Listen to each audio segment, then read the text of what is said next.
todas, todas e todes.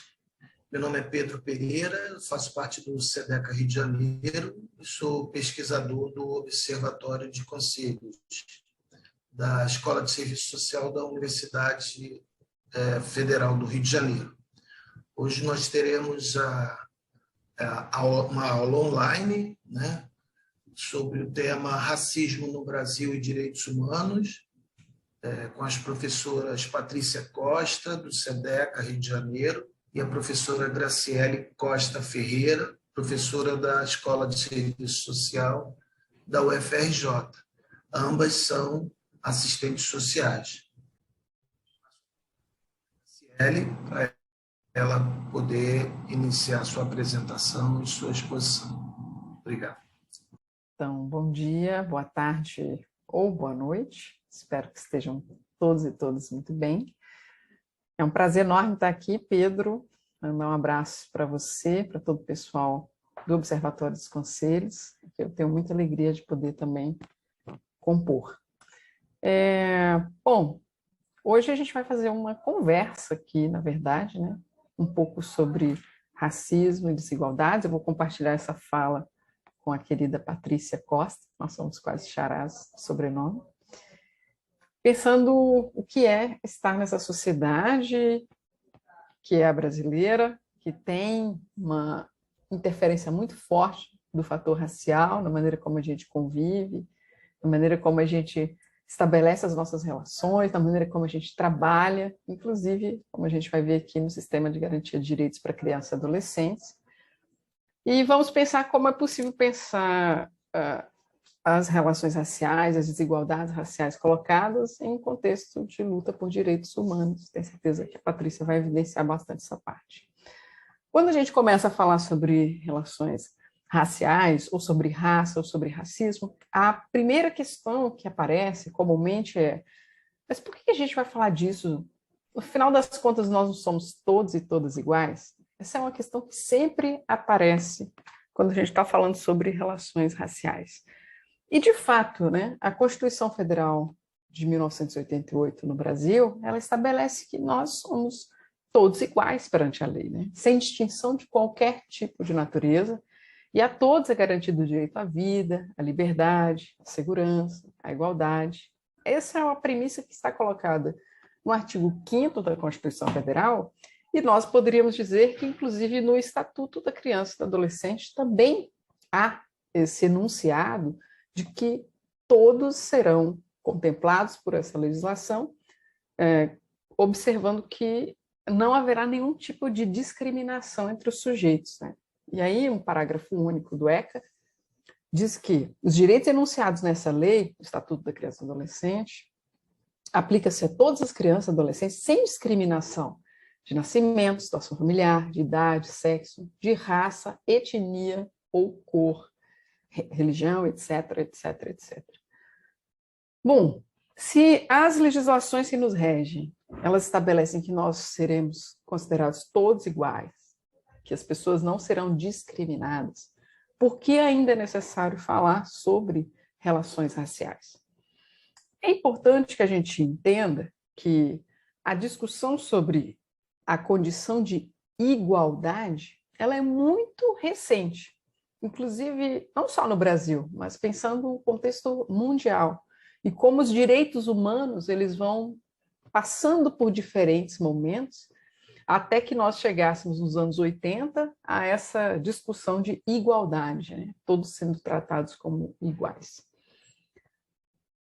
Poderíamos pensar que essa discussão ela ganha muita força após a Segunda Guerra Mundial, quando há ali a Declaração Universal dos Direitos Humanos e há o entendimento de que todos os seres humanos serão tratados com igualdade. Para entender isso, é importante entender o que aconteceu um pouquinho antes da Declaração Universal dos Direitos Humanos, né? Um contexto de guerra assustador, em que as pessoas não eram consideradas todas iguais, né? E não foram nas câmaras de gás, no regime nazista, e não foram quando viveram trabalhos forçados, tanto judeus, quanto negros, como ciganos, como pessoas LGBTs.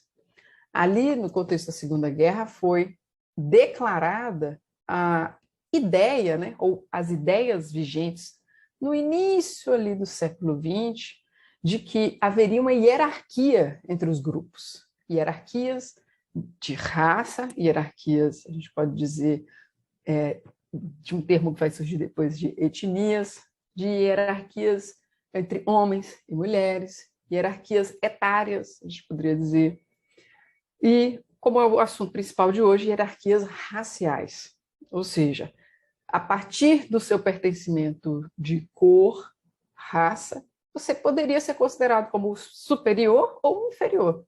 No contexto lá da Segunda Guerra Mundial, na Alemanha nazista, as pessoas eram consideradas superiores se elas fossem brancas, né, de ascendência ariana. Todo o resto estaria abaixo nessa cadeia e poderia ser morto, poderia ser assassinado, poderia viver em trabalhos forçados. Parando para pensar, isso parece só algo que aconteceu lá na Alemanha nazista, né? Mas não, aqui no Brasil e em outros países, essa hierarquia entre as raças já acontecia não só no contexto da escravidão, mas pós 1888 no Brasil, ou seja, pós-Lei Áurea. Aqui, as pessoas eram e ainda são posicionadas na sociedade considerando o seu pertencimento racial, que acaba também determinando um pouco, a gente vai ver, né, se a pessoa vai acessar a escola, se a pessoa vai acessar a renda, se a pessoa vai acessar a terra, se a pessoa vai acessar a alimentação, se a pessoa vai poder ter o direito à educação ou não. Isso tudo a partir da cor da sua pele, do tipo do seu cabelo, a partir de alguns marcadores raciais, como a gente chama. Então, para entender por que as leis, né, a gente vai ver aqui, vão passar a dizer que somos todos iguais, é preciso entender que antes de 1945, as pessoas eram consideradas desiguais. E por isso elas poderiam ser suscetíveis, né, a toda uma série de discriminações negativas. Nesse ponto, eu quero que vocês tomem como atenção. Por que isso é importante? Porque o Brasil tem cerca de 54% da sua população hoje composta por pessoas que são negras, ou seja, pessoas que são autodeclaradas pretas ou pardas. Esse dado, ele reverbera, né, em alguns pontos que vão evidenciar, a gente vai observar aqui a partir desses dados estatísticos, como o racismo opera nesse país, que tem 54% da população que é negra, e como crianças e adolescentes vão vivenciar essa experiência do racismo.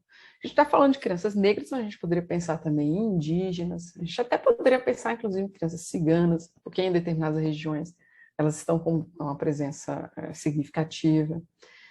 Mas aqui, nosso foco vai ser a população negra. No Brasil, cerca de 58% da população que estava presa, né, em 2005, era composta por pessoas pretas e pardas. Ou seja, esse grande grupo que contempla aquele segmento racial chamado negros. Em 2019, esse número aumentou muito mais. Então, quase 68% das pessoas presas, né, acima de 18 anos no Brasil, elas eram negras.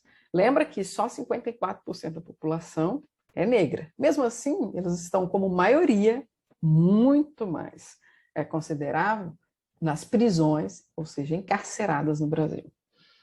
No Brasil, também as pessoas que estão abaixo da linha da pobreza também são de maioria preta e parda, ou seja, negras.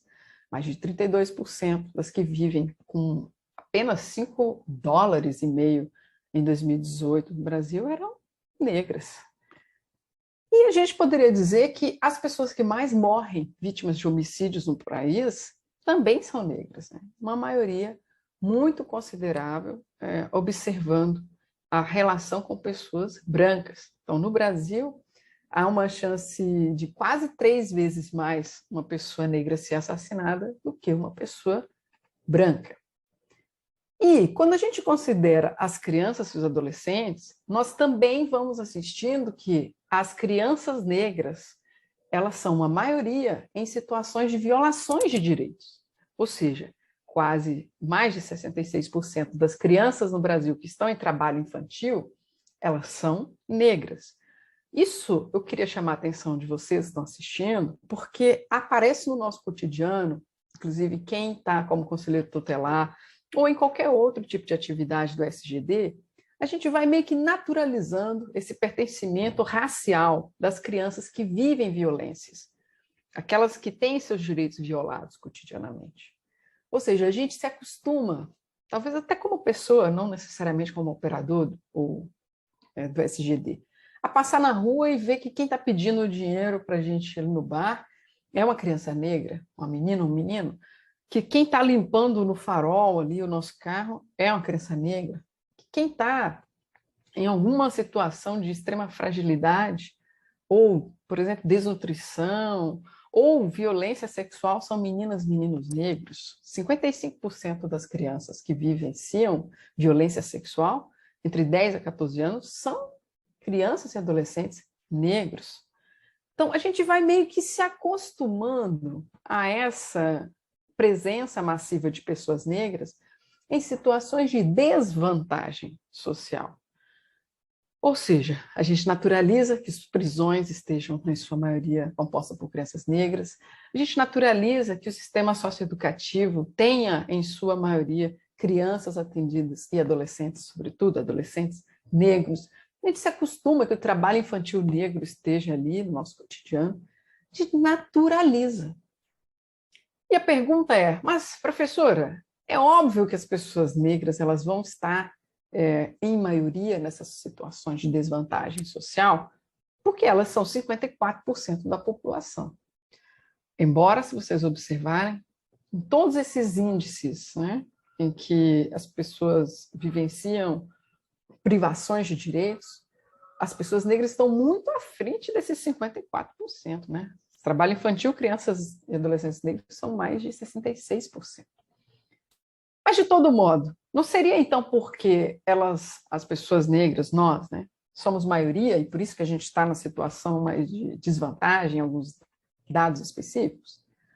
Não necessariamente, porque se assim fosse, nós teríamos que ser maioria também na composição da Câmara, por exemplo, de deputados. E isso não acontece. Quem faz as nossas leis no Brasil são as pessoas brancas. 75% da Câmara, no último levantamento que se fez pelo TSE, eram brancos. Nos cargos gerenciais, em que as pessoas recebem um pouquinho mais, a maioria de quem está ocupando esses cargos, que tem prestígio social, maior remuneração, são pessoas brancas. A maior parte dos jovens que estão no ensino superior no Brasil, de 18 a 24 anos, são brancas, embora a gente vá ver que as ações afirmativas tenham buscado equilibrar um pouquinho mais esses dados, mas mesmo assim são os brancos que predominam. Isso nos leva a ter que repensar frases que estão postas no nosso cotidiano, de trabalho e da vida. Mas você não, na verdade, não tem racismo no Brasil. É o próprio negro que se discrimina. O próprio negro não se aceita. Essas frases são muito comuns. E a gente tende a reproduzi-las com muita tranquilidade no nosso cotidiano. Para entender que essas frases, elas são frases que ocultam, escondem o fundamento do racismo, a gente tem que tentar lembrar que, durante muito tempo, pessoas negras, indígenas e outros segmentos não eram nem vistas como seres humanos, tá? Lembra que na Alemanha nazista essas pessoas eram mortas, mas aqui no Brasil elas não só eram mortas, mas elas continuam sendo mortas como se suas vidas não fossem tão importantes quanto as vidas de pessoas brancas. Por isso que surgiu aquele movimento nos Estados Unidos, né? Black Lives Matter, ou seja, vidas negras importam. Porque a gente vive em uma sociedade em que as vidas negras, historicamente, não eram importantes. Elas poderiam ser, e a gente está vendo que elas continuam, infelizmente, ser exterminadas.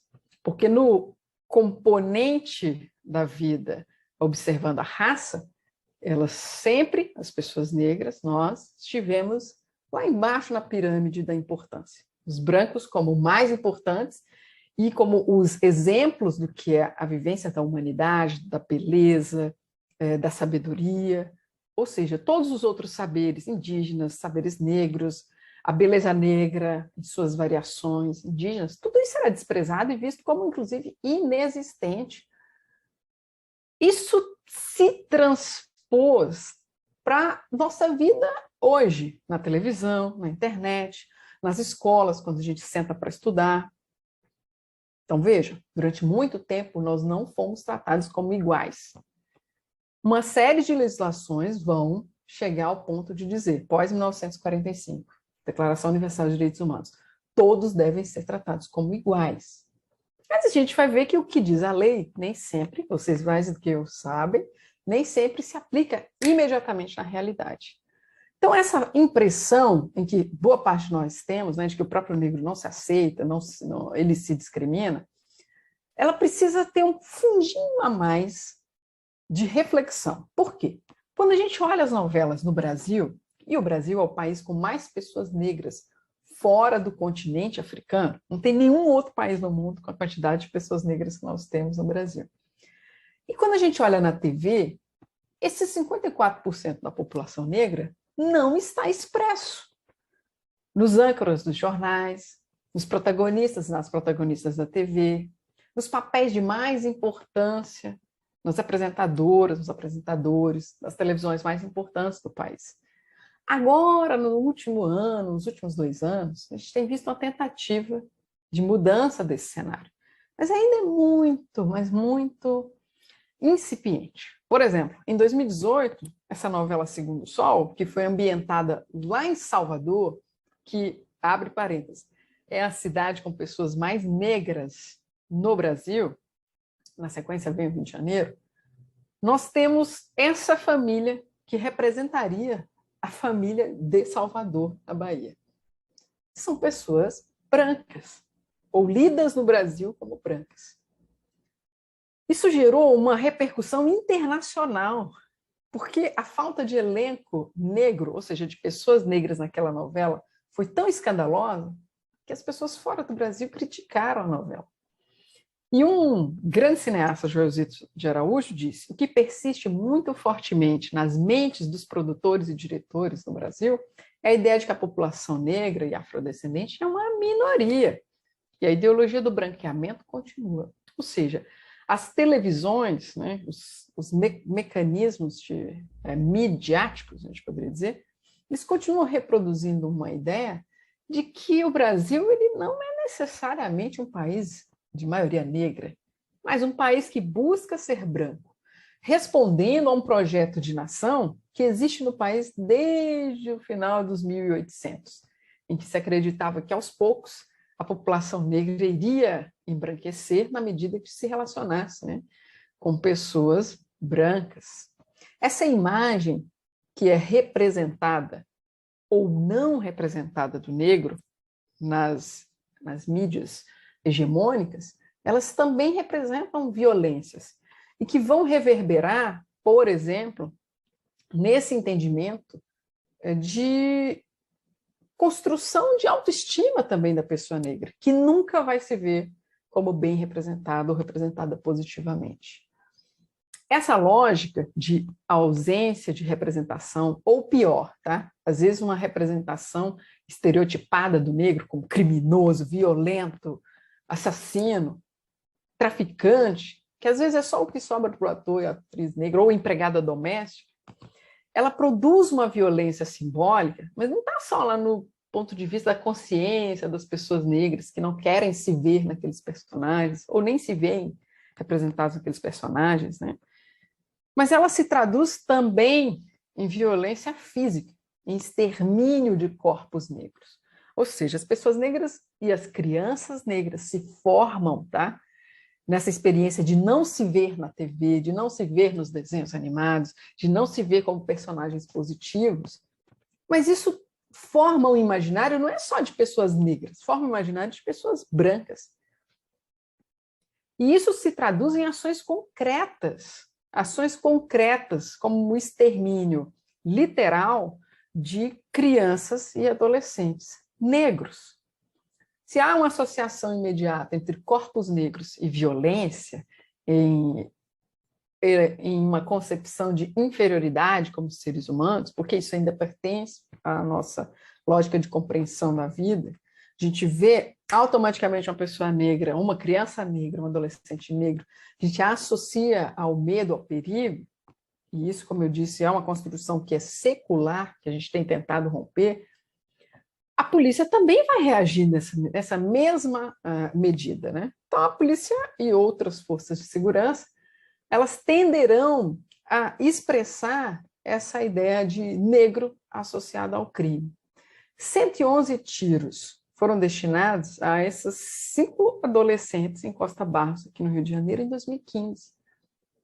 111 tiros em um carro com essas 5 pessoas que têm em comum, além da vivência na periferia, o pertencimento racial, que muitas vezes vai estar próximo, né?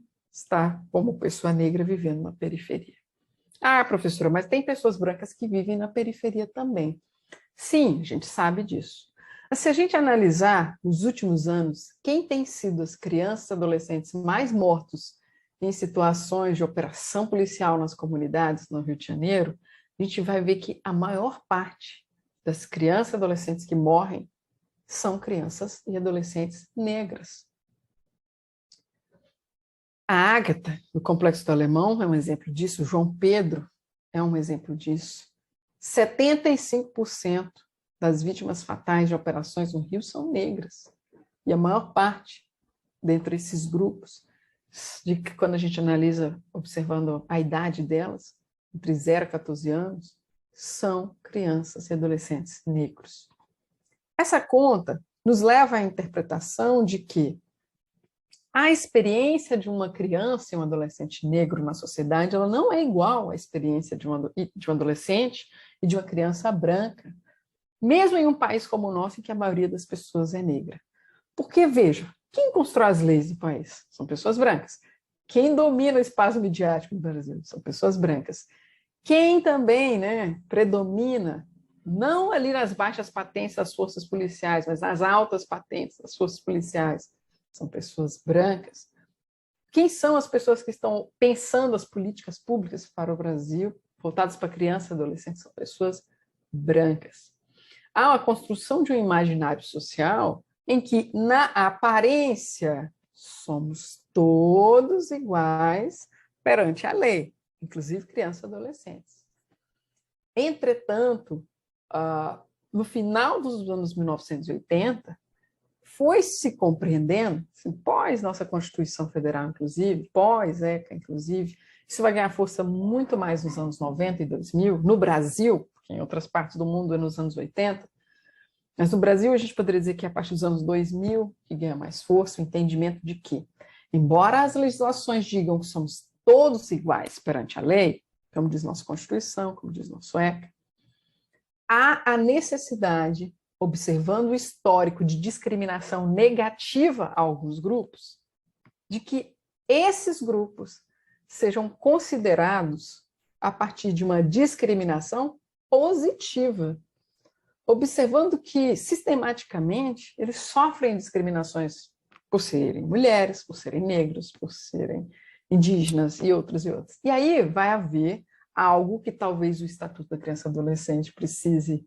se adequar com o tempo, que é o de buscar formas de promover uma igualdade real, uma igualdade material a esses grupos. Então, quando o ECA diz que os direitos enunciados no Estatuto, né, vão se aplicar a todas as crianças e adolescentes sem distinção sem discriminação, né, de raça, etnia ou cor, ou sexo, idade, não é que significa que a gente vai ter que desconsiderar que no Brasil a maior parte das crianças são negras, as que sofrem violência são negras. A discriminação a que se refere aqui é uma discriminação negativa, mas nós precisaríamos pensar formas de observar a nossa prática cotidiana e a construção das legislações municipais, estaduais e federais, de forma a entender que em um país na qual o racismo permite que 5 adolescentes eles recebam 111 tiros sem estarem armados, e mesmo que estivessem, não justificaria, né? Ou coisa do tipo, há um descompasso aqui. porque eles estão sendo tratados de maneira distinta, mas para perda de direitos, historicamente. A gente viu essa semana um exemplo muito diferente de como a polícia age, né? Quando o sujeito não é negro. A gente teve um exemplo essa semana, inclusive. Queria ter ainda 10 minutinhos, falar com vocês a partir dessa autora aqui, que é a Márcia Campos Eurico, que fez um trabalho muito interessante nesse livro Racismo na Infância, que é produto da tese de doutorado dela, e que fala para a gente algumas coisas muito bacanas. Eu vou trazer exemplos que não estão só no livro, mas num desses 4 textos sugeridos aqui, que depois eu posso mandar para a equipe encaminhar para vocês. Alguns deles estão online. E ela fez uma pesquisa observando o acolhimento institucional de crianças e adolescentes, lá em São Paulo. A gente poderia pensar como essa pesquisa seria aqui no Rio de Janeiro. E eu vou ler aqui rapidamente uma situação que ela descreve no texto que ela fez de 2018. A certa altura da supervisão, a cozinheira do serviço, sensibilizada com a questão étnico-racial, revela que os técnicos a repreendem sempre que ela beija e abraça Francisco, um menino negro de 2 anos, acolhido ainda bebê, e diz que ele é lindo. Alguns chegam a dizer que a cozinheira força a barra quando diz que Francisco é bonito. Francisco é identificado como um menino que é mimado, que quer colo, quer atenção. Mas Francisco precisa entender que ali não é a casa dele, que os profissionais estão ali para trabalhar. Logo, não haverá alguém com ele o tempo inteiro, mesmo quando ele solicita algum carinho porque está com sono.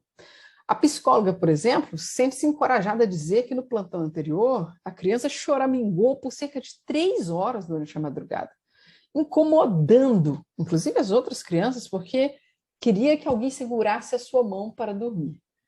Eu deixei ele chorar. Ele precisa entender que está sozinho no mundo. E quando ele cansou de chorar, ele dormiu. Esse trabalho aqui da Márcia, ele revela para a gente o quanto que há nos espaços de acolhimento institucional de crianças e adolescentes uma experiência de cuidado por parte das equipes multiprofissionais. Isso é importante que a gente saiba, que não é porque a pessoa é ruim ou boa, é porque nós estamos falando de um padrão de relações raciais que fazem que a gente olhe para uma criança e pense se ela precisa ou não ter o carinho dedicado, se ela merece ou não ser adotada, se ela deve ou não, a equipe deve ou não enveredar esforços para que essa criança saia da instituição e tenha uma família. Nesses textos, ela vai mostrando que o fator racial influencia em tudo isso, porque o tratamento dispensado para uma criança branca não é esse como foi destinado para Francisco. No Brasil, tem cerca de 47 mil crianças institucionalizadas, segundo os dados de 2019. E nós sabemos que 67% dessas crianças são pretas ou pardas. A Vanessa Saraiva tem trabalhos muito legais vinculados a isso. Mas o que nós temos, a experiência de uma infância negra, é um cotidiano de crianças negras marcado por mortalidade materno-infantil, violência, que vai ser legitimada pelo Estado com a ideia de guerra às drogas, crianças que crescem sem acesso a saneamento, moradia, educação, renda, crianças que crescem tendo que conviver e naturalizar os tiroteios e a morte. Um racismo que atravessa desde o seu nascimento, portanto, né? Se a gente está falando de violência obstétrica, se a gente está falando de violência materno-infantil, atravessando a sua experiência na escola, em que ela vai sofrer discriminação pelos coleguinhas, às vezes também pelos profissionais da educação. Lembre-se que quando a gente está falando de racismo, a gente está falando, de novo, de pessoas ruins ou burras. A gente está falando de uma maneira em que se padroniza ou se assimila para todos nós um lugar dado, oferecido ou esperado para cada ser que transita no nosso cotidiano. E quando eu vejo uma criança branca, eu imagino, nossa, eu tenho que protegê-la. Mas quando eu vejo uma criança negra, eu penso, nossa, ela pode ser perigosa. Quando eu vejo um adolescente branco, eu penso, nossa, ele precisa ser cuidado, ele não pode vivenciar aqui experiências negadas. Mas quando eu vejo uma adolescente negra, eu penso, tem que institucionalizar, tem que ir para o DEGAS. A experiência de infância negra é marcada para meninos negros e negras, né? Não no lugar de brincar, no lugar do afeto, do cuidado, mas no lugar do trabalho infantil, como uma alternativa à delinquência, a que se espera que essa criança e adolescente esteja envolvida, né? ser babá, tá no farol, ser alvo de exploração sexual, visto como algo natural. É melhor do que estar, né? Roubando, é melhor do que estar. Isso é assustador, gente, mas é o que paira nas nossas mentes. E um risco permanente dessas crianças, a institucionalização. A gente pode dizer que somos mesmo todos iguais perante a lógica do nosso DNA, né? Do ponto de vista biológico, somos todos iguais, todos nós somos seres humanos. Mas apesar de todos nós sermos seres humanos, apesar da lei dizer que nós somos todos iguais, no convívio que a gente estabelece um com o outro, as pessoas serão tratadas de maneira... Aí eu quero que vocês pensem, tá? De maneira involuntária, às vezes, por nós, às vezes automática, irrefletida, de maneira diferente. Tanto para favorecer, lá no atendimento que você faz, aquela família branca, ou para desfavorecer, como o atendimento que você faz para aquela criança, adolescente negro ou negra. De novo, eu não estou responsabilizando os profissionais da SGD aqui.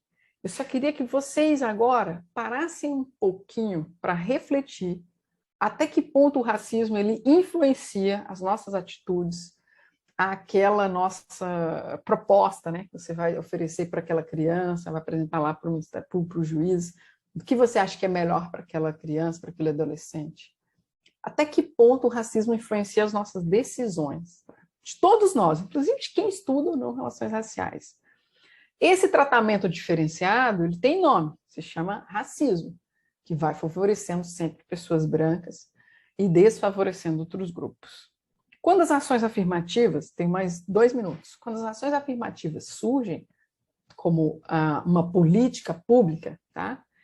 Elas estão tentando dizer, isso é luta do movimento negro unificado, a gente precisa dizer isso no Brasil, elas tentam dizer o seguinte, as ações afirmativas, tá? Nós não somos tratados como iguais no convívio cotidiano, no nosso trabalho, na hora que a gente vai lá no atendimento, no serviço público, no serviço privado.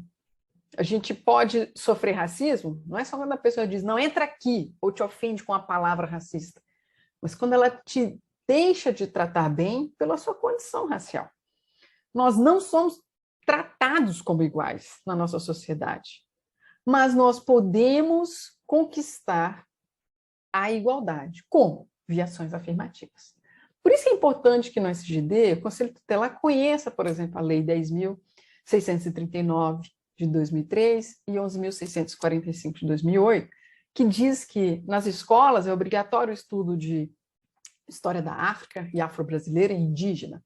É importante que o Conselho Tutelar e todos os operadores do SGD, os conselheiros, pensem na hora de construir os planos municipais, por exemplo, para crianças e adolescentes, se estão observando elementos que dão condições de se reparar desigualdades raciais ou se estão aprofundando desigualdades, dizendo que são todos iguais. Não somos todos iguais. Para alguns grupos, nós precisaremos pensar formas de oferecer a igualdade. As cotas raciais são elementos para isso. Hoje, escolas como Pedro II, por exemplo, oferecem ações afirmativas, né? Reserva de vagas para crianças entrarem e acessarem a educação. Para finalizar de verdade, eu queria fazer algumas questões, tá? Para que vocês pensem e reflitam, né? Primeiro, como a gente pode proteger as nossas crianças e também os nossos jovens, né? Eu até coloquei jovens, não pensei nem só adolescentes, porque no Brasil a juventude negra tem sido exterminada pelas operações policiais que acontecem todos os dias e que são já naturalizadas por nós. Como proteger crianças e adolescentes negros no Brasil? Será que para essas crianças e adolescentes negros e negras no país, o ECA é que está vigente ou seria o Código de Menores, que eu sei que vocês já estudaram aqui? Como é que a gente pode, todos os dias, em todos os momentos, em todos os espaços, combater esse racismo que está institucionalizado nas nossas leis, nas nossas práticas, nos nossos guias de trabalho, nos nossos formulários, que às vezes a gente nem preenche lá, né? Qual a sua cor? Você nem pergunta, você mesmo preenche ou nem preenche aquilo e acha que não é importante, sendo que são esses dados que revelam a importância de políticas públicas para esses grupos. como é que a gente vai combater essa violência já institucionalizada pelo Estado? Como é que nós podemos pensar estereótipos de raça, eles influenciam os meus atendimentos? Influenciam as decisões do juiz? Influenciam a decisão da juíza? Do defensor público? Do promotor? E o SGD? Será que ele reforça o racismo? Como é que ele pode combater o racismo, observando essa potência da juventude negra? A importância de uma educação antirracista para nós, inclusive, operadores dessas políticas públicas. Porque essa formação da aula de hoje, que eu e a Patrícia estamos fazendo, ela é só uma gotinha. Isso significa que a formação tem que ser permanente, e por isso que eu sou muito fã do nosso observatório, que tem esse intuito de tentar formar permanentemente. Não numa forma de pensar que os operadores do SGD não sabem nada e a gente sabe tudo, mas da importância dessa troca de conhecimentos, né? Compartilhar, dialogar. E como nós podemos defender políticas públicas que possam ser, de fato, antirracistas e proteger nossas crianças, nossos adolescentes, negros, negras, indígenas, e a gente quer, né, que pessoas, crianças brancas, elas também sejam protegidas. O que a gente busca é que as crianças negras, indígenas e outros também tenham o mesmo tratamento e o mesmo dignidade, né, de viver, de brincar, de ser gente, como qualquer outra criança merece. Muito obrigada, a gente vai dialogar aqui ao longo dessa nossa conversa.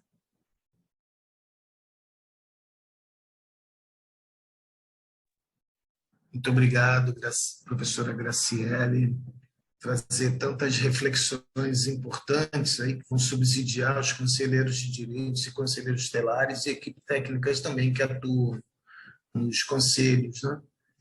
Então, foi muito importante a sua contribuição, mas daqui a pouco a gente volta aí a bater um papo. Então, eu passo agora a palavra para a professora Patrícia Costa, para ela falar um pouco sobre a experiência dela sobre o tema do racismo e direitos humanos.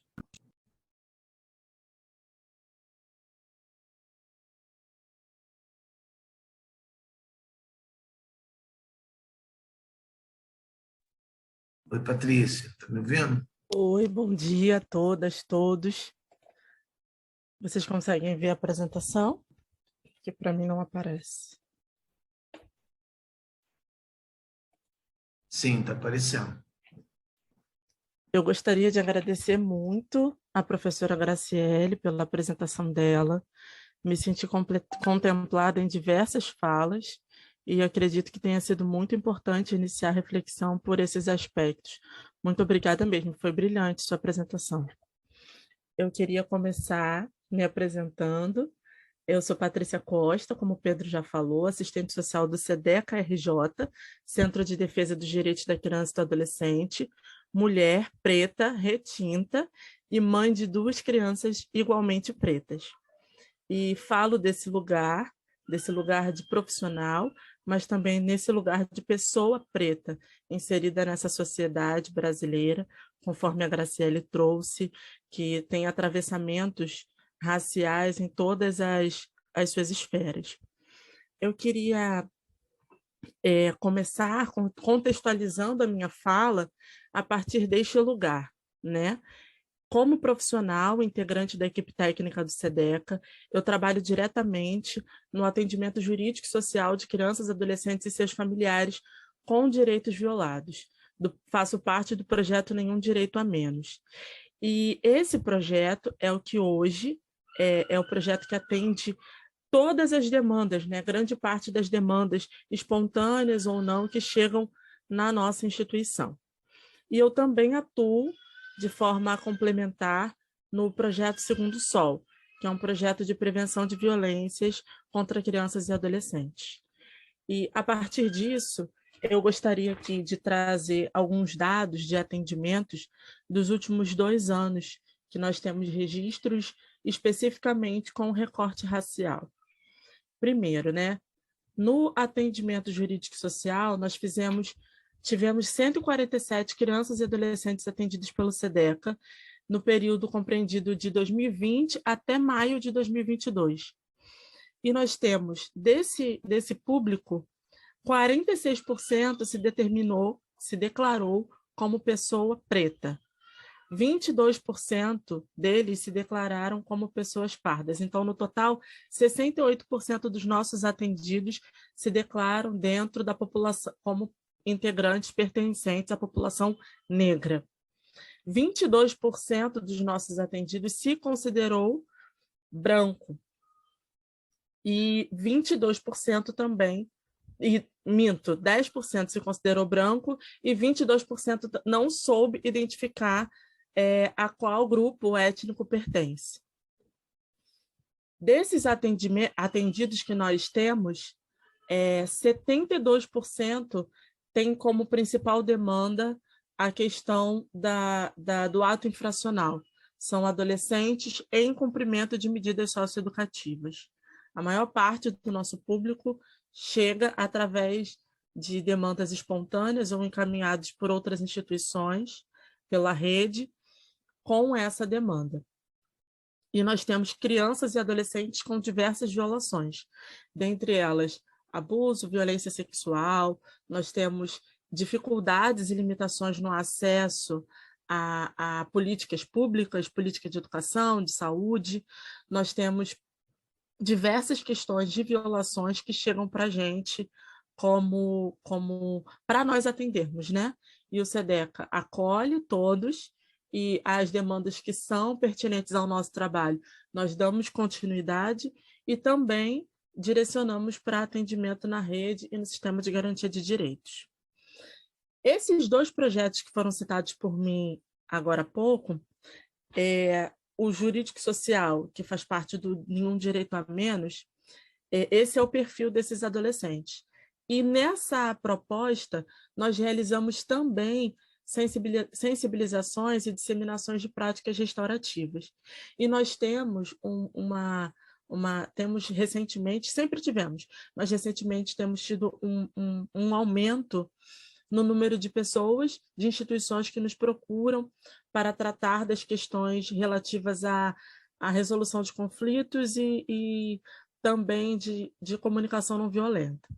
E nós estamos trabalhando no território que é de abrangência do projeto Segundo Sol, que é o projeto que trabalha com prevenção de violências contra crianças e adolescentes. Contextualizando esse projeto, ele surgiu a partir da demanda do Programa de Proteção à Criança e ao Adolescente Ameaçados de Morte. E o PPCAM, ele se encontra também, além do atendimento, em diversos espaços de discussão e deliberação, e discussão sobre a temática de homicídios de adolescentes. E a equipe técnica identificou que a maior parte, né, dos atendidos não vinha da região onde mais morrem crianças e adolescentes de forma violenta, e que é uma região aqui na zona norte do Rio de Janeiro, que contempla alguns bairros, inclusive que a Graciele citou, onde os meninos, aqueles 5 jovens, foram mortos, assassinados, com 111 tiros no carro. É esse mesmo território que o Projeto Segundo Sol tem a sua atuação direta. E nós estamos fazendo uma integração dos projetos, e nessa integração dos projetos, tanto do Nenhum Direito a Menos quanto do Segundo Sol, nós temos observado que o nosso público ele se constitui, né, majoritariamente de crianças e de adolescentes negros. E, consequentemente, né, como já foi dito aqui anteriormente pela Graciele, é um público que traz consigo o histórico de violações. E muitas vezes são múltiplas violações. Não são crianças e adolescentes que passaram por situação de rua, estiveram em situação de rua, e muitas situações de violência institucional, intrafamiliar, das mais diversas formas. E esse público que nós compreendemos no Segundo Sol, ele é dividido em 2 públicos principais. O público que faz parte dos ciclos de formação, que nós oferecemos ciclos de formação em direitos humanos, em direitos da criança e do adolescente, e o público que é atendido através das nossas sensibilizações e também pelas disseminações das práticas, né? Esse público dos ciclos de formação, nós vamos ver o perfil deles agora à frente. Esses são os dados de 2022, que são compreendidos por um curso específico que nós fizemos de formação sobre raça e racismo. Dos 21 jovens que participaram, adolescentes e jovens que participaram do ciclo de formação, nós temos ali a parte em azul, né? 71% são meninas, se declararam como meninas, como sendo do sexo feminino, e 29% se declararam como meninos, como sendo do sexo masculino. Não tivemos nesse grupo pessoas de outros gêneros. No ciclo, e com relação à questão da classificação de cor-raça, nós tivemos 43% se declarando como pardos, 48% se declarando como pretos. Aqui está como negros, mas é como pretos. Então, no somatório, nós tivemos 91% dos adolescentes e jovens se declarando como negros, pretos e pardos. E 9% se colocaram, né, se declararam como brancos. A faixa etária deles, né? A maior parte, todos eles têm entre 14 e 20 anos, e nós tivemos a maior parte do nosso público entre 15 e 19 anos. E o território, a maior parte deles são dessas favelas aqui explicitadas: Palmeirinha, Muquiço, o bairro de Costa Barros, mais especificamente de algumas favelas desse território, e do bairro de Oswaldo Cruz. E nós fizemos uma avaliação após a finalização do ciclo de formação, né? Que direitos você aprendeu durante o ciclo de formação nesse período? E grande parte, a maior parte dos adolescentes e jovens, mais de 61%, declararam que o direito que eles mais tiveram conhecimento foi sobre o direito à igualdade racial, para nós vermos como há uma divergência entre a autodeclaração. Eles se consideram negros, se consideram pretos e pardos, mas a maior parte deles não tinha noção do direito à igualdade racial, segundo o que eles relataram. Então, todos eles colocaram diversos direitos que aprenderam durante o ciclo de formação: direito à igualdade de gênero, à igualdade racial, a não ser discriminado, à liberdade religiosa, mas a maior parte deles colocou que o direito à igualdade racial foi o direito que eles mais tiveram a oportunidade de aprender durante a formação. Quanto à cor da sua pele, antes do ciclo de formação, como você a denominava? Nós tivemos uma mudança grande do início para o final do ciclo de formação. 38,5% dos adolescentes e jovens se declarava como pretos, 38,5% como pardos. Como brancos, aqui o número está pequenininho, não sei se dá para vocês verem, mas apenas 9%. E nós tínhamos um número considerável de declarações de amarelos, e ninguém se declarou como indígena. Depois do ciclo de formação, nós tivemos um aumento considerável no número de adolescentes e jovens que passaram a se declarar como pretos, para a gente ver como é importante que a gente discuta essa temática e que a gente converse com os nossos jovens sobre a questão, né, da racialização, raça e racismo, porque mesmo que eles identifiquem essa questão, é uma questão que é pouco conversada, pouco falada com o público que nós atendemos. E também tivemos uma redução no número de declarações de pessoas de cor branca. Tivemos uma redução também considerável com o que eles consideram como amarelo. E aí, uma das perguntas foi: depois de participar do ciclo de formação, você percebeu alguém que não tinha esses direitos? Grande parte, quase 70% dos adolescentes e jovens consideraram que conseguiam observar que pessoas no seu entorno não tinham esses direitos, o direito à igualdade racial, à não discriminação, garantidos, assegurados. E aí a gente conversou também com eles, as perguntas, né, do questionário de avaliação. Uma delas foi: antes de participar do ciclo de formação, você já tinha orientado alguém sobre esses direitos? E mais de 84% disse que não, relatou que não tinha orientado alguém sobre esses direitos. E depois do ciclo de formação, quase 70% dos adolescentes e jovens conseguiram orientar alguém a buscar ajuda no caso de uma violação acerca de discriminação racial e racismo.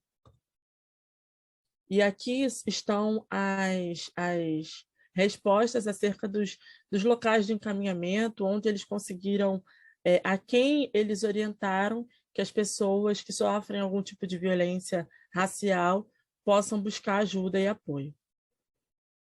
Aqui aquela questão que eu trouxe agora há pouco sobre a importância de a gente conversar sobre esses assuntos, sobre serem pontos de discussão, né? 61,5% dos adolescentes e jovens não conversavam sobre esses assuntos com alguém antes de participar do nosso curso de formação.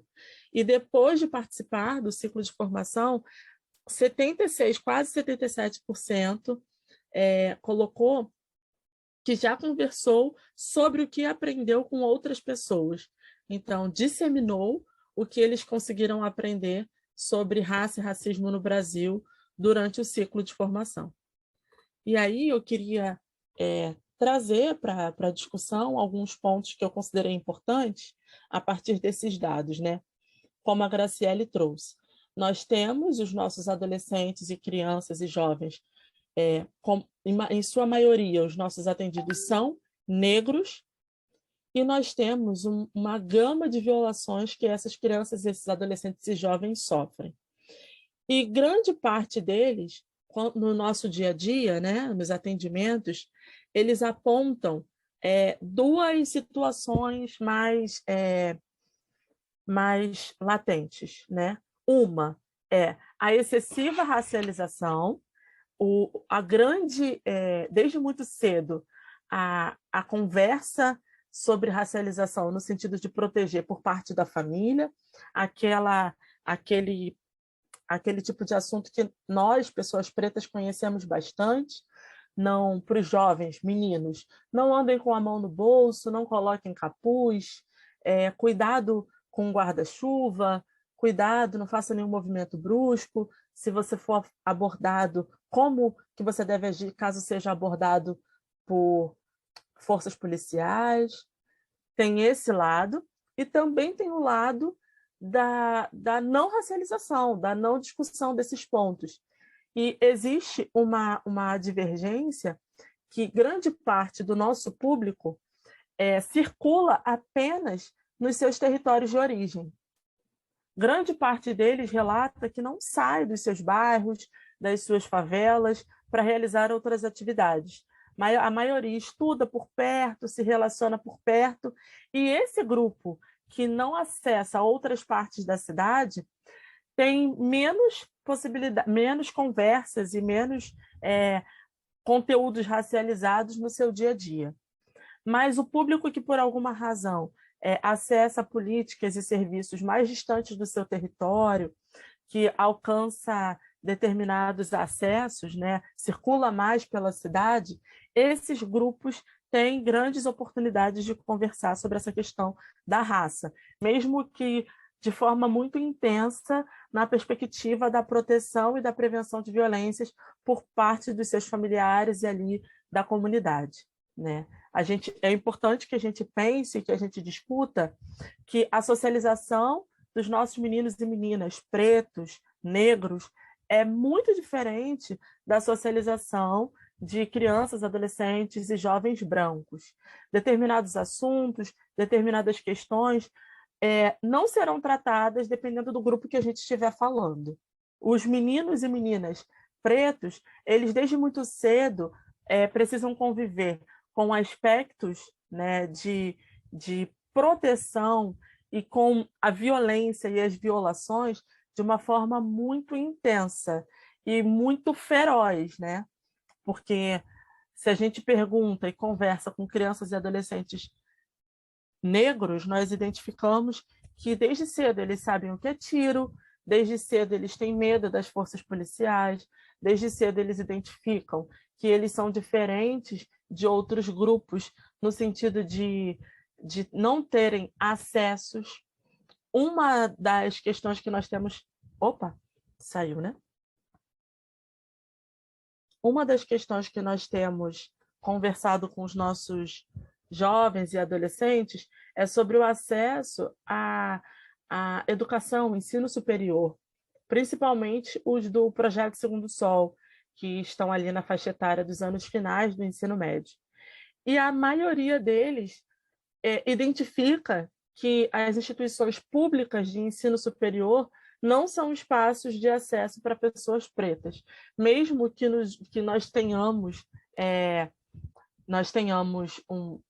tivemos um aumento, né, por conta das políticas de ações afirmativas, nós tivemos um aumento de pessoas pretas, de pessoas negras no ensino superior, nas universidades públicas, mas quando a gente conversa e acessa esse grupo, principalmente nos últimos anos, porque são adolescentes e jovens que estão experimentando a adolescência, esse processo de adolescer, nesse contexto político, social e econômico que nós estamos vivendo agora, eles identificam que esse lugar de ensino superior público, principalmente, não é para eles.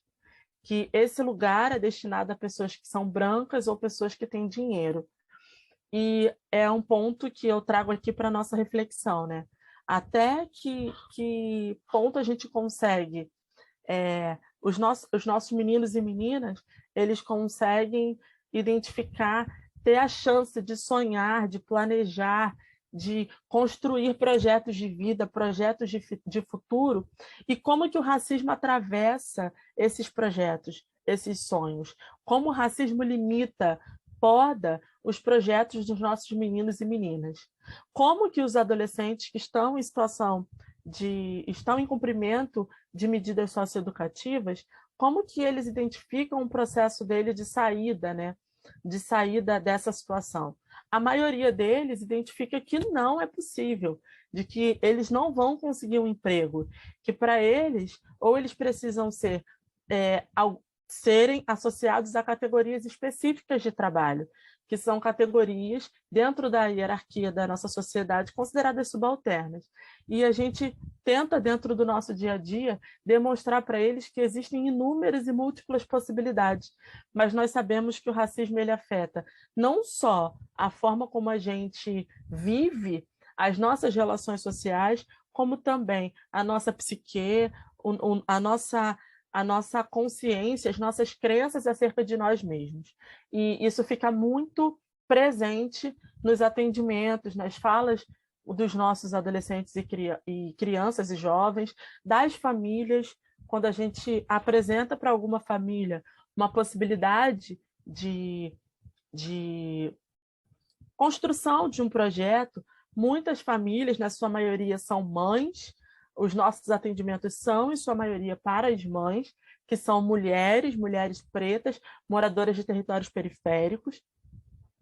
E quando a gente conversa com esse público, muitas delas, mesmo sonhando que os filhos tenham uma vida melhor, desejando que os filhos tenham acesso à educação e a serviços de melhor qualidade, elas identificam que é muito difícil por conta da cor, da raça e do território onde eles vivem.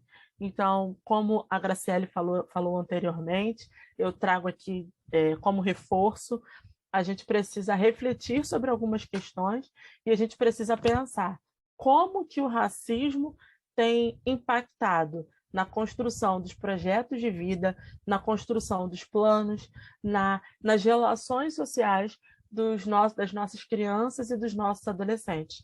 E enquanto profissionais integrantes do sistema de garantia de direitos, nós precisamos ter consciência desse lugar que a gente precisa trocar as lentes, para além de olhar a violação por si só, que já sabemos que é uma questão muito ampla, nós precisamos ter o recorte racial. O recorte racial é muito importante, como já foi dito aqui pela professora Graciele, é muito importante para que nós possamos fomentar a construção de políticas públicas, para que nós possamos direcionar as nossas ações de forma específica para o grupo que a gente atende, e para que nós possamos, inclusive, cobrar e participar dos espaços de discussão e deliberação, né? Nós estamos aqui dentro do Observatório de Conselhos, então a importância de nós estarmos contextualizados acerca dessa temática, sendo pretos, negros, pardos ou não. A questão das discussões raciais, ela não precisa e não deve contemplar, e não deve ser uma pauta de discussão apenas de pessoas negras. Ela deve ser uma pauta de discussão de toda a sociedade. E enquanto sistema de garantia de direitos, enquanto pessoas que trabalham com a garantia, proteção, promoção dos direitos de crianças e adolescentes, nós precisamos assumir esse debate antirracista. Esse debate racial precisa fazer parte das nossas ações, que nós possamos mudar, né, o olhar, trazer o olhar racial para todas as nossas ações, para os nossos atendimentos, para que a gente possa construir, né, construir mesmo que no nosso nicho de trabalho, ali, possibilidades de mudanças. Sabemos que é uma luta árdua, que não vai se esgotar agora, né? Nem tão cedo, principalmente nesse contexto tão violento que nós estamos inseridos, mas que nós possamos não esmorecer enquanto luta antirracista por parte de todos os atores do sistema de garantia de direitos.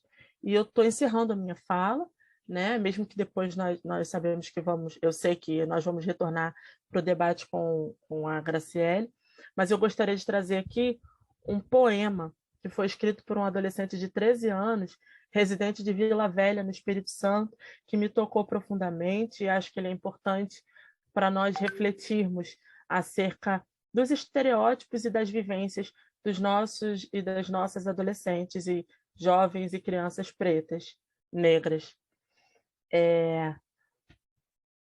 Ele disse, o nome dele é Igor dos Santos Caldeira, ele disse assim: correndo eu sou sempre ladrão, se estou com guarda-chuva, pensam que é arma na mão. No comércio sou suspeito, para emprego não tenho perfil, na rua tenho um alvo no peito, racismo forte no Brasil. Meu cabelo e minha aparência incomodam ao homem branco. Discriminação vira experiência e o preconceito veste manto. Falam muito em cor de pele, sentimento que se ensina. Não há maldade que se revele. Para o ódio não tem vacina. Me chamam de favelado e traficante. Sigo firme e olho adiante. E Ser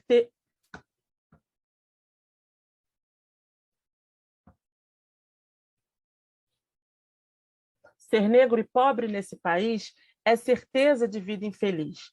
Um dia isso vai acabar, quando o homem aprender a amar, pois não basta garantir o direito, se o que falta é respeito. O Igor foi muito feliz em suas palavras, quando ele diz que não basta garantir o direito. Nós sabemos que o direito ele está na letra, né? Na letra da lei. É importante que nós possamos assegurar e viabilizar a garantia do direito das nossas crianças, nossos adolescentes e nossos jovens pretos. Muito obrigada. Encerro aqui minha apresentação.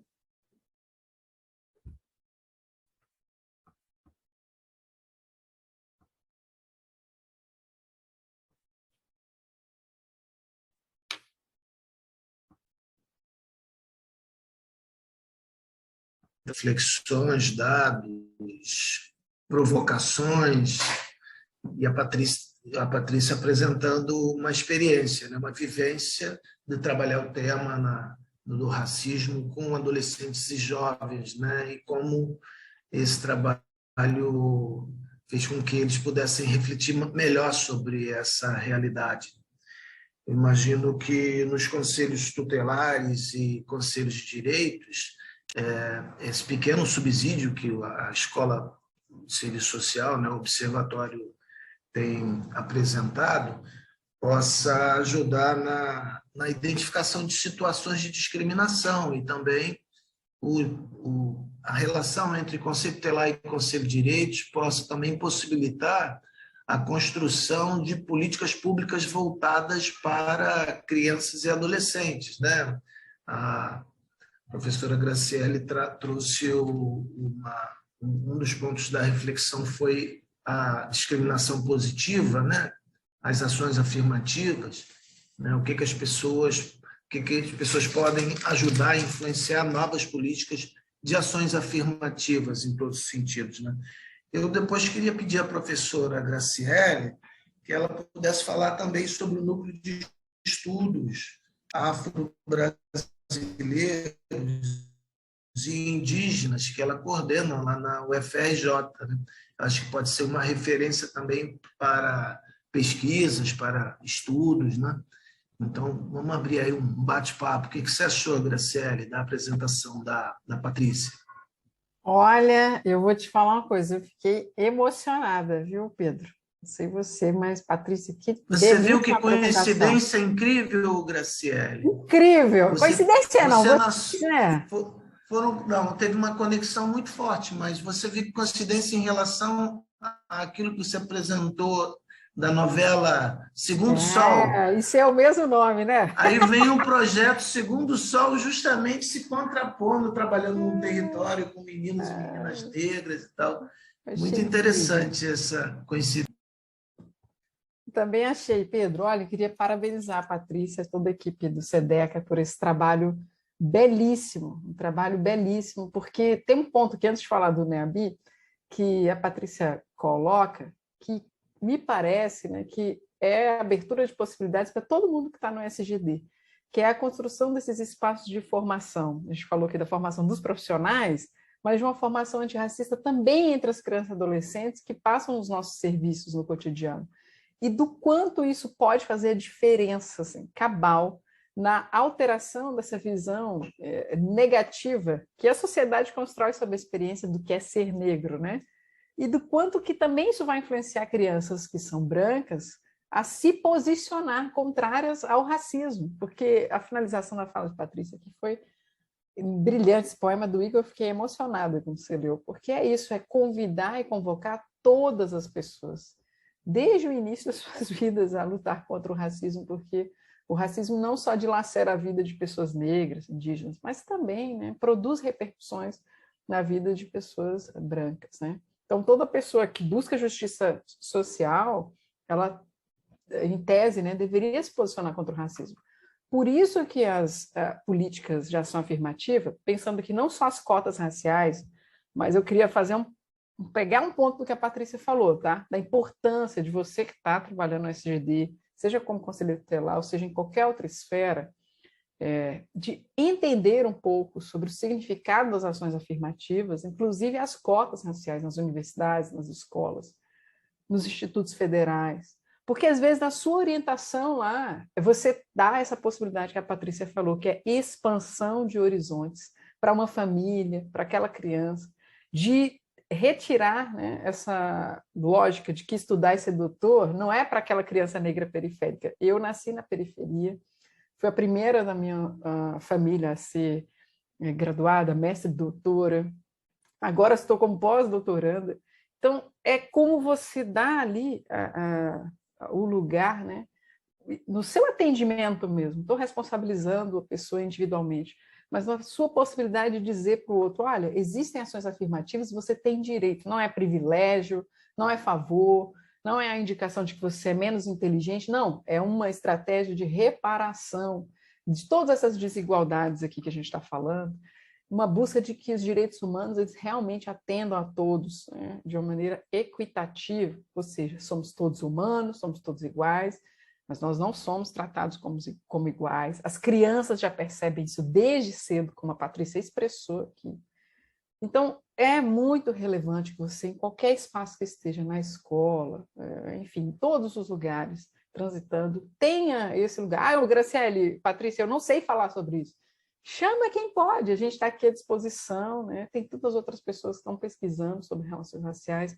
Convide, não tenha medo de falar sobre o que a Patrícia disse aqui brilhantemente, não tenha medo de falar sobre relações raciais, sobre racismo, porque não falar não resolve, continua acontecendo.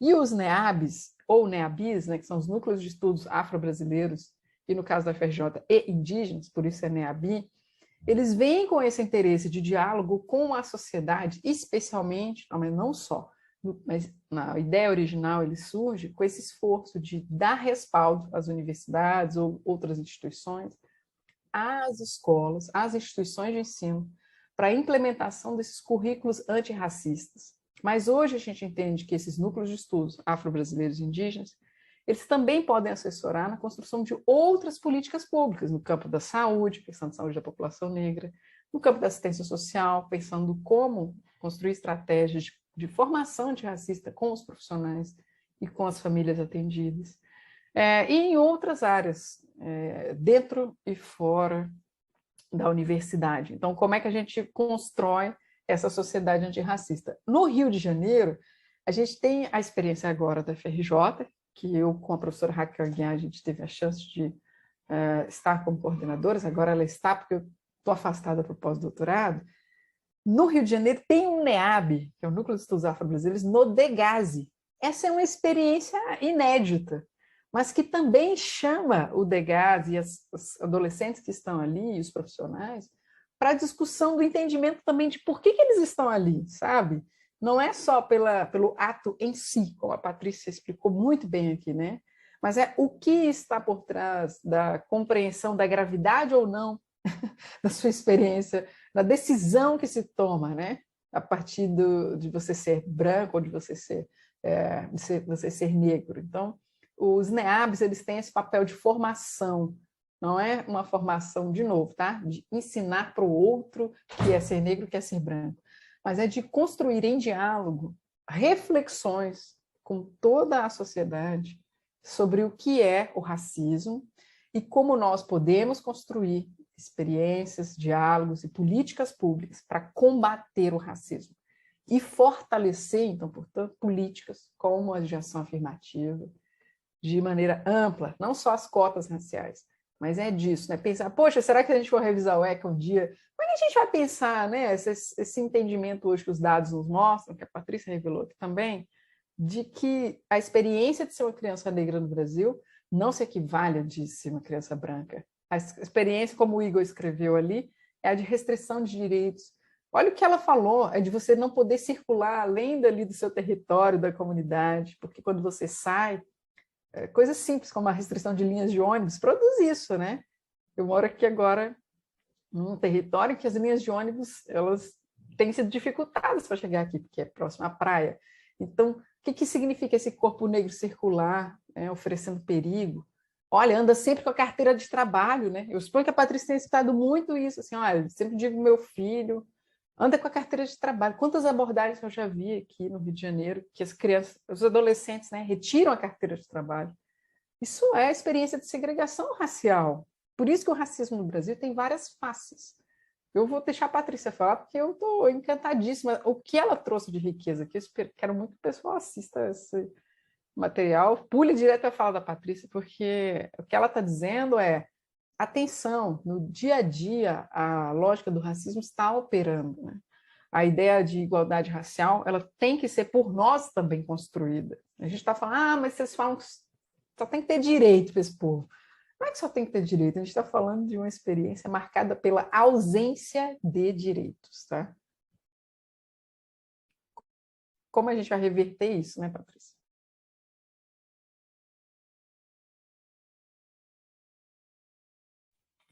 Graciele, muito obrigada mesmo pelas suas contribuições agora, de novo. Eu fiquei encantada te ouvindo falar e a vontade de continuar ouvindo, né? Que seria ótimo se tivéssemos mais tempo, quem sabe, outros espaços. Mas a importância do que você trouxe aqui é de nós contemplarmos o olhar para além da violação. A violação ela é grave, ela existe, mas que nós possamos sair do olhar, do trabalho mecanizado, automático, às vezes até alienado, de fazer por fazer, mas que nós possamos treinar, né, o nosso olhar para que essa questão da raça, a questão racial e as relações raciais e tudo que envolve possa entrar no nosso cotidiano, entrar nas nossas vivências, que a gente possa apresentar isso. Você falou sobre circulação de território. Eu, hoje, faria essa live do SEDECA. Estou aqui restrita, porque no território que eu moro está tendo tiroteio. E aí, como eu, adulta, né, já estou restrita, mas tem uma escola do lado da minha casa que não está tendo aula, uma escola de ensino fundamental, que as crianças e os adolescentes não estão tendo aula, porque está tendo tiroteio. Então, essa lógica de circulação de território, ela é permeada por muitas variáveis, além mesmo do não se reconhecer como pertencente a outros espaços, como simplesmente por não poder mesmo circular porque está tendo tiroteio, porque eu não posso voltar para casa de noite. Então, é uma questão muito complexa e que bom que nós tivemos a oportunidade de discutir isso aqui hoje.